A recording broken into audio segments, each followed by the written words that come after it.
디지털 교도소가 다시 나타났다고요? 지난 3일 디지털 교도소가 재등장했다는 뉴스가 보도됐습니다. 2020년 폐쇄된 이후 4년 만인데요. 이번 사이트 운영자는 성범죄자, 살인자에 국한하지 않고 학교폭력, 전세사기, 코인사기 등 각종 범죄자의 신상까지도 공개하겠다고 밝혔습니다.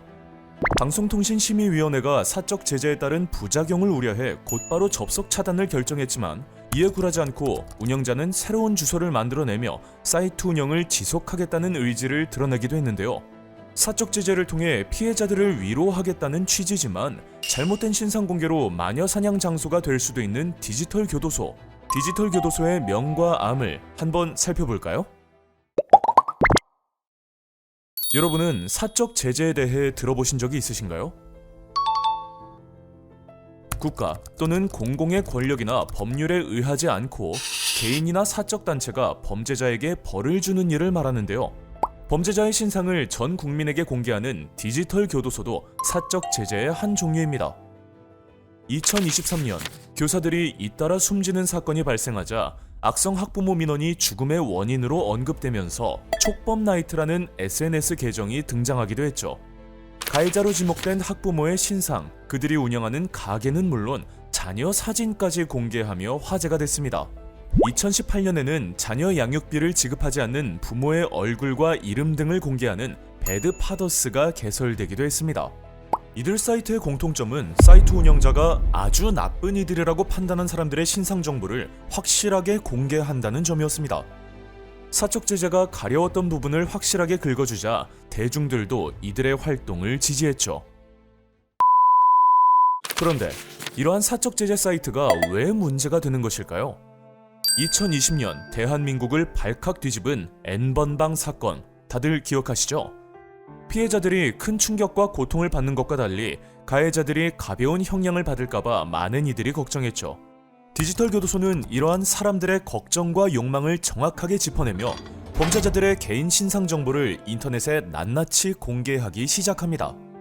그러나 다루는 내용의 민감성을 고려하면 당연하게도 철저한 사실 검증에 대한 운영진의 의지와 충분한 자원이 있어야 했지만 분명한 한계가 있었습니다. 이로 인한 피해도 매우 컸는데요. 완전히 거짓된 자료가 아무런 검증 없이 게시돼 당사자에게 엄청난 피해를 준 사례가 발생했습니다. 2020년 6월 26일 가톨릭대 의대 최정호 교수의 개인 신상 정보와 전화번호가 한 텔레그램 대화 캡처본과 함께 디지털 교도소에 게시됐는데요. 캡처본에는 그로 추정되는 사람이 성착취 영상을 구매하려고 판매자와 대화를 나누는 모습이 담겨 있었습니다. 이후 최정호 교수의 휴대폰으로 욕설이 담긴 메시지가 쏟아지기 시작하죠. 그러한 사실이 아예 없었던 최정호 교수, 억울하고 황당하기만 했는데요.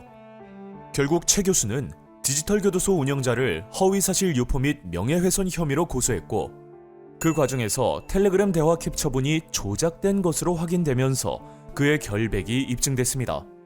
이후 그는 언론과의 인터뷰에서 디지털 교도소가 아니라 정말 교도소에 사는 것 같았다며 내 가족과 지인은 물론 내 직장 동료에게도 알려졌다. 인간이 견딜 수 있는 고통이 아니었다 라고 말했습니다.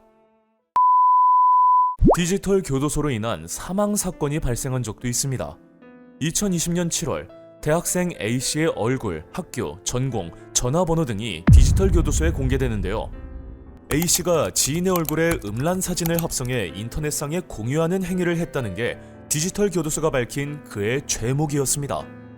A씨는 사실이 아니라며 부인했지만 무죄를 입증하기도 전에 괴로움을 이기지 못하고 끝내 사망한 채 발견됐죠. 결국 방송통신심의위원회는 디지털 교도소의 차단을 결정합니다.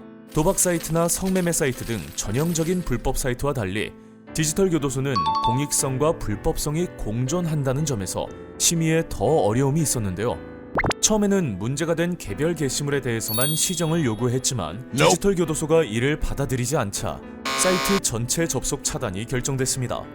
당시 디지털 교도소 운영자는 명예훼손이 인정돼 형사재판에서 실형을 받기도 했죠. 범죄 보도는 익명보도가 원칙. 국가기관은 성범죄자, 강력범죄자의 신원을 정해진 법률 요건과 절차에 따라서만 공개. 여성가족부는 양육비 미지급자에 대해 초상을 제외한 이름, 도로명까지의 주소를 공개하고 있죠. 물론 이러한 공적 제재들이 아쉽고 미비한 부분이 있는 것이 사실입니다. 촉법나이트, 디지털교도소, 배드파더스가 내린 처방은 통쾌했고 실제로 현행법의 미비점에 대해 논의할 수 있는 계기를 제공했다는 점은 부인할 수는 없겠습니다.